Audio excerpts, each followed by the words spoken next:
అందరికీ నమస్తే. రాయచోటి అన్నమయ్య జిల్లా వాళ్లకు, మాజీ రాయచోటి అన్నమయ్య జిల్లా వాళ్లకు మా నోట్లో మన్ను కొట్టినారా లేదా మా గొంతు కోసినారా లేదా నోటికాడ అన్నం తీసేశారా అనేది అర్థం కావడంలే. ఇక్కడ విదేశాల్లో ఏ ఆశతో మేము బతుకుతున్నామంటే దశాబ్దాల తరబడి భార్య బిడ్డలను వదిలేసి కుటుంబాలను వదిలేసి దూరంగా ఒంటరి జీవితం. ఎందుకంటే ఒక ఆశ అన్నమయ్య జిల్లాగా ఏర్పడింది.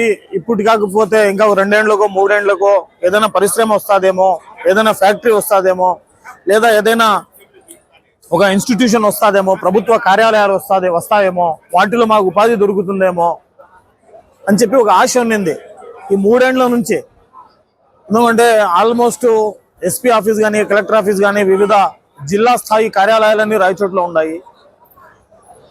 ఇక్కడ ఎన్ని రోజులైన బతకాల ఏంది మా పరిస్థితి? ఇక్కడ సంపాదించి రయ్యనగా పగలనగా సంపాదించి రూపాయి కూడబెట్టి ఎక్కడన్నా 5 సరాలు 10 సరాలు 7.5 సరం కొనుక్కున్న వాళ్ళ పరిస్థితి ఏమి?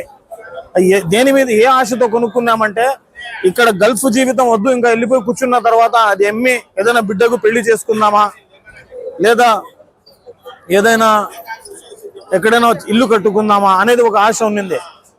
ఇప్పుడు ఆ మొత్తం ఆశలన్నీ ఐడియాసలు అయిపోయినాయి. నోటుగాడ అన్నం పెట్టి ప్లేట్తో సహా లాగేసినారు అన్నమాట. ఎవరిని పట్టుకొని ఏడవాళ్ళ?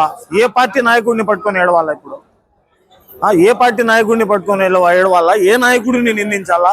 ఇది ఎవరి నిర్లక్ష్యము? దీనికి ఎవరి కారణము?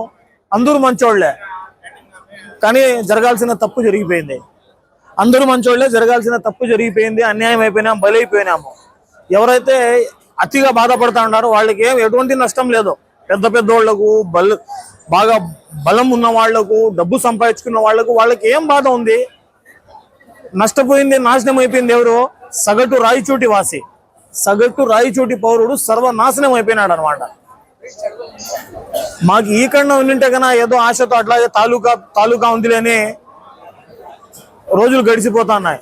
జిల్లా ఇచ్చి ఆశ చూపించి ప్రభుత్వ కార్యాలయాలు ఇక్కడ నిర్మించి, కొన్ని ప్రభుత్వ కార్యాలయాలు నిర్మాణ దశలో ఉన్నాయి. స్టేడియం కట్టామని చెప్పారు. తర్వాత జిల్లా స్థాయి జైలు నిర్మిస్తామని చెప్పారు. ఎన్నో ఇంకా కార్యాలయాలు వస్తూ ఉన్నాయి. అద్భుతంగా అభివృద్ధి చెందుతుంది అని చెప్పారు. జిల్లా ఉన్నప్పుడే అభివృద్ధి చెందలే. ఇప్పుడు జిల్లా పోయిన తర్వాత ఏం పరిస్థితి? ఆడ అభివృద్ధి చెందుతుంది? అసలు దీనికి ఫలానా మేము ఇక్కడ తప్పు జరిగింది అని ఎవరు ఒప్పుకోవడంలే. అందరూ జరిగిన తప్పును సమర్థించుకుంటా ఉన్నారు. మేము ఎక్కడో 7 సముద్రాలు దాటుకొని ఉన్నాముపా, మేము కోవిడ్ విదేశాల మీద ఆధారపడాలా, సంవత్సరాల తరబడి భార్య బిడ్డలతో ఇక్కడ చచ్చిపోతే ఆఖరి చూపుకు దిక్కులే మాకు. ఇక్కడ అలాంటి బతుకుతున్నాం. చచ్చిపోతే ఆఖరి చూపుకు దిక్కులే. పొద్దున్నే రాత్రి పండుకున్నాడు, పొద్దున్నే లేస్తాడా లేదా అని తెలియదు. ఎంతో మంది హార్ట్ అటాక్లతో వ్యసనాలతో చచ్చిపోతా ఉన్నారు. చేతులు జోడించాలన్నా, మీ కాళ్ళు పట్టుకోవాలన్నా, ఏం చేయాలో మాకు అర్థం కావలేదు. కానీ మా జిల్లా మాకు ఎవరు తెచ్చిస్తారు?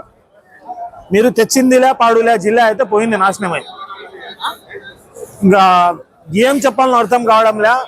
డిప్రెషన్ లోకి వెళ్ళిపోతాం విదేశాల్లో ఉండేవాళ్ళ. ముఖ్యంగా చూడాలనుకుంటే లైక్, షేర్ అండ్ సబ్స్క్రైబ్.